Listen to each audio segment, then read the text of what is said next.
ओम नमो भगवते वासुदेवाय। ओम नमो भगवते वासुदेवाय। ओम नमो भगवते वासुदेवाय। जय जगन्नाथ। अंतिम अध्याय पाठ करिबा पंचम स्कंदर षडविंश अध्याय विभिन्न नारकीय गति वर्णना। षड्विंशे नरक विधान जे पापे जेउ दण्डमान। राजा परीक्षित उवाच विचित्र गति लोकंकर तुम्भे कहिल मुनिवर एकथा संशय मो मने एबे कहिबा विद्यमाने। श्रीशुक उवाच त्रिगुण विचित्र हुई राजन सुण मन देई कर्तार मते फल पाई श्रद्धा अश्रद्धा बेनी होई।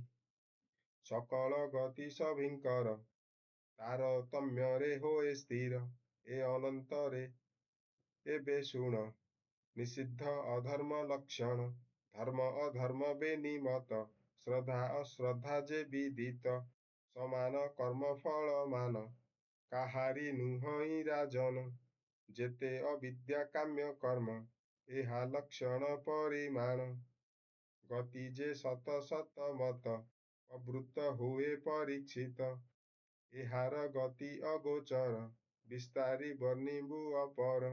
राजा परीक्षित उवाच भो मुनि त्रिलोक बाहारे नरक किबा अंतराळे किबा त्रिभुवन मध्यरे कहिबा सावधाने मोरे। श्रीशुक उवाच त्रिजगतर अंतराळ दक्षिण दिगे महिपाळ भूमिर तळे जल परे अग्निष्ठात सभा तहिरे सकल पितृगण जेते स्वगोत्र कल्याण निमंते जहि बसंती हे राजन तहि अंतक भगवान अंते जीवकु से नियंती जम पुरुषे दंड द्यंती दोष जे कर्म अनुसरी जे प्राणी जाहा थाई करी भागवत आज्ञा लंघिन विपथे जे करे गमन ताहांकु नेई दंड धर दंड दियंती अपार। एकविंशति परकारे नरके अछंती जहिरे एहारूप नाम लक्षण कहिबा सुन हे राजन अंधकु पजे 80 पत्र सुकर मुख काल सूत्र रौरव महाजे नरक अंधता मिश्र कुंभी पाक तामिश्र जे कुर्मी भोजन संसद तप्त सुति नाम वज्रकंटक शाल मल बैतरणी महिपाल प्राणरोध जे विशसन पुयोद सार मेदायन लालाभक्ष जे अयपान अविची अपरे राजन शूल प्रोतोक्षार कधर्म जे बारक्षोगण भजन अवन निरोधन आर अबट निरोधन आर दंदसुक नामे अपर सूची मुख पर्यावर्तन अष्टाविंशति एहु नाम ए जे नरक महिपाल विविध जातनार स्थल पर स्त्री अप्यत्य धन जे प्राणी करई हरण से काल पासे बंदी होई जमर पूरे दुख पाई तामिश्र नरके पड़ई नाना जातना से भुंजई क्षुधा पिपासारे पीड़ित होई से दंडरे ताड़ित नाना तर्जना जे प्रहार जेते जातना भयंकर परम कष्ट पाई तहि क्षण क्षण के मोह जाई अंधता मिश्रे प्रकारे जातना प्राणी भोग करे कपटे पर दारा हरि तेबे ता मिश्रु न उबरी तेबे पड़ई से जे तहि जातना सिंधुरे बुड़ई नष्ट हुई मति तार। ନଷ୍ଟ ହୁଅଇ ମତି ତାର, ଦୃଷ୍ଟି ନାଶଇ ନୃପବର। ମୁହିଁ ମୋହର ଭାବ ବହି, ପ୍ରାଣୀ ଦ୍ରୋହକୁ ଯେ ଚିନ୍ତଇ। କୁଟୁମ୍ବ ପାଇଁ ହିଂସା ବହି, ସେ ପ୍ରାଣୀ ରୌରବେ ପଡ଼ଇ। ଯେ ଜୀବ ହିଂସନ୍ତି ସଂସାରେ, ତାହାଙ୍କୁ ପର ଯେ ଲୋକରେ। ରୌରବ ମୂର୍ତ୍ତି ଜୀବ ହୋଇ, ସେଠାରେ ତାହାଙ୍କୁ ହିଂସଇ। ମହାରୌରବ ଏହି ମତ, ଯହିଁ କ୍ରୂର ଜୀବ ବିଦିତ। ତହିଁରେ ଯେ ପାପୀ ପଡ଼ଇ, ରୌରବ ପ୍ରବ୍ୟାଦ ତା ଖାଇ। ଯେ ନର ପଶୁ ପକ୍ଷୀ ମାନ, ପ୍ରାଣ ଥାଉ କରେ ବନ୍ଧନ। ରାକ୍ଷାସୁ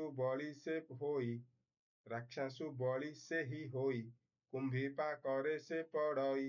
ତପତ ତଇଳେ ତାହାର, ରନ୍ଧନ ହୁଅଇ ଶରୀର। କାଳସୂତ୍ର ନରକ ନାମ, ବିସ୍ତାର ଅୟୁତ ଯୋଜନ।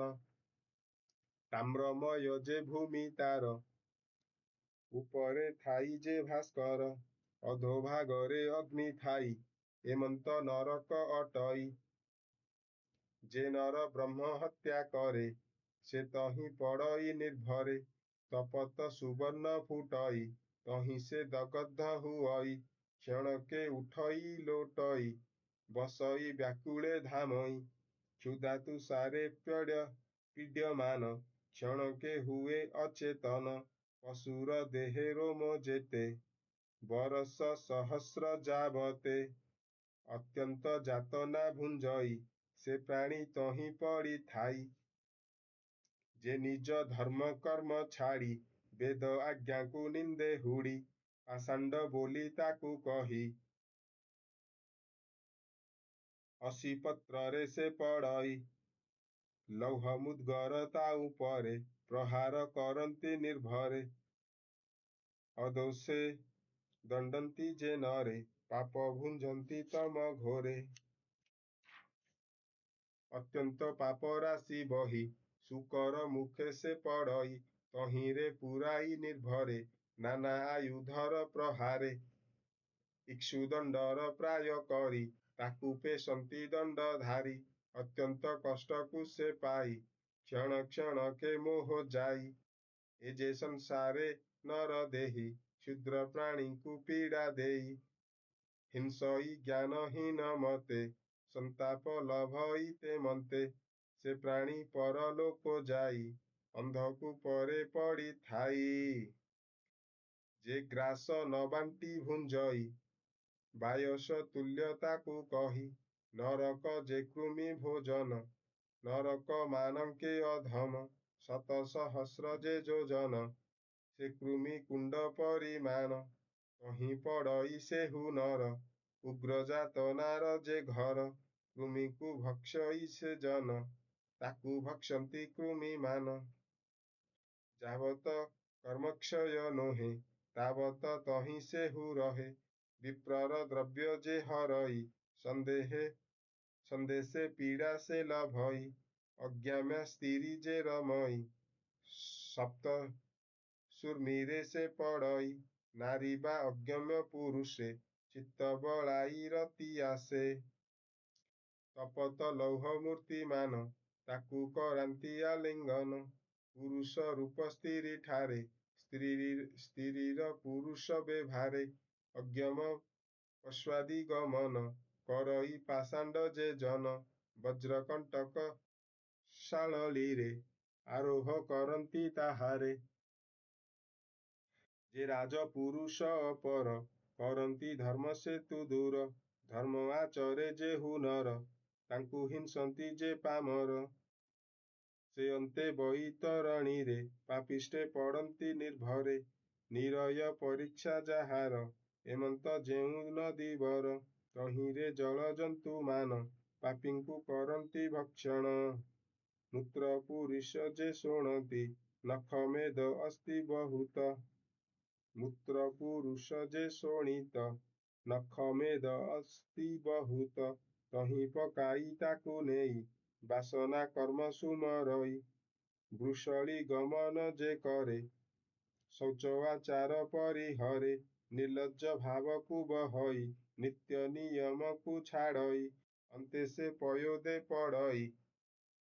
ଅନ୍ତେ ସେ ପୁୟୋ ଦେ ପଡ଼ଇ ଶ୍ଲେଷା ଯେ ମଳମୂତ୍ର ଯହିଁ ଅତି ବିବର୍ଚ୍ଛ ଯେ ଭୋଜନ ତାହାକୁ ଭୁଞ୍ଜଇ ସେ ଜନ ମୃଗୟା ବିହାରେ ଯେ ନର ପ୍ରବୃତ୍ତ ହୋଇ ବାରମ୍ବାର ମୃଗାଦି ବାଳ ପଶୁମାନ ବହୁତ ମାରନ୍ତି ରାଜନ ବିବିଧ ବାଣେ ଯମଦୂତ ତାକୁ ପ୍ରହାରନ୍ତି ବହୁତ କପଟ ଯଜ୍ଞେ ଯେହୁ ନର କପଟ ଯଜ୍ଞେ ଯେହୁ ନରେ ଦମ୍ଭ ଆଚରି ପଶୁ ମାରେ ସେ ଲୋକ ବିବଶନ ନାମେ ନରକେ ପଡ଼ନ୍ତି ସମାନେ ପତ୍ନୀ କି ରେତକୁ ପିଆଇ ଯେ ବିପ୍ର କାମବଶ ହୋଇ ଅମୂତ୍ର ଯେ ରେତ କୁଲ୍ୟରେ ରେତକୁ ପିଆନ୍ତି ତାହାରେ ଯେ ନର ଗୃହେ ଅଗ୍ନି ଦେଇ କପଟେ ଗରଳ ଭୁଞ୍ଜଇ ସେ ପର ଲୋକ ଯେବେ ଯାଇ ବିବିଧ ଯାତନା ଭୁଞ୍ଜଇ ଉଗ୍ର ଦଶନ ଶ୍ୱାନ ସତ ତାକୁ ଭୁଞ୍ଜନ୍ତି ଅବିରତ ସାକ୍ଷ୍ୟରେ ମିଥ୍ୟା ଯେ କହଇ ଅବିଚି ନରକେ ପଡ଼ଇ ଅଧକୁ ହୁଅଇ ତା ଶିର ନରକ ଭୁଞ୍ଜଇ ପାମର ଯାହାର ଶ୍ରେଷ୍ଠ ଯେଉଁ ଜନ ଯେ ତାଙ୍କୁ ନ କରେ ବନ୍ଦନ କ୍ଷାରକର୍ଦ୍ଦମେ ସେ ପଡ଼ଇ ବହୁତ ଯାତନା ଭୁଞ୍ଜଇ ଯେ ପ୍ରାଣୀ ନରଧମେ କରେ ଦେବତା ସନ୍ତୋଷ ପ୍ରକାରେ ସ୍ତ୍ରୀ ବାଳକ ପଶୁ ମାରେ ଡାକିନୀ ଆଦି ରୂପ ଧରେ ସେହି ବାଳକ ପଶୁମାନେ ପ୍ରବେଶୀ ଯମର ସଦନେ ରାକ୍ଷସ ରୂପକୁ ଆଚରି ଶୁଣିତ ପିବନ୍ତି ତାହାରି ସେ ସ୍ତ୍ରୀ ପୁରୁଷର କତ ଖାଇ ହୁଅନ୍ତି ମଦେ ମତ ନାଚନ୍ତି ଗାୟନ୍ତି ହରସେ ଯେମନ୍ତ ରାକ୍ଷସ ପୁରୁଷେ ବିବିଧ ରଜର ପ୍ରକାରେ ଯେ ନର ଗମ୍ୟ ଅରଣ୍ୟରେ ବିଶ୍ୱାସ ପଶୁଙ୍କୁ ମାରଇ ସେ ନର ନରକେ ପଡ଼ଇ ବିଶ୍ୱାସୀ ପଶୁଙ୍କୁ ମାରଇ ସେ ନର ନରକେ ପଡ଼ଇ ପାଶେ ବନ୍ଧନ ହୋଇ ସେହି କ୍ଷୁଧାତୁ ସାରେ ପୀଡ଼ା ପାଇ କଙ୍କ ବକାଦି ଯମ ଗଣ କୁଣ୍ଡରେ କରନ୍ତି ଭକ୍ଷଣ ବିବିଧ କ୍ଲେଶକୁ ଲଭଇ ଆପଣା କର୍ମ ସୁମରଇ ଉଗ୍ର ସ୍ୱଭାବ ଯେଉଁ ନରେ ପ୍ରାଣୀଙ୍କୁ ଉଦବେଗ କରେ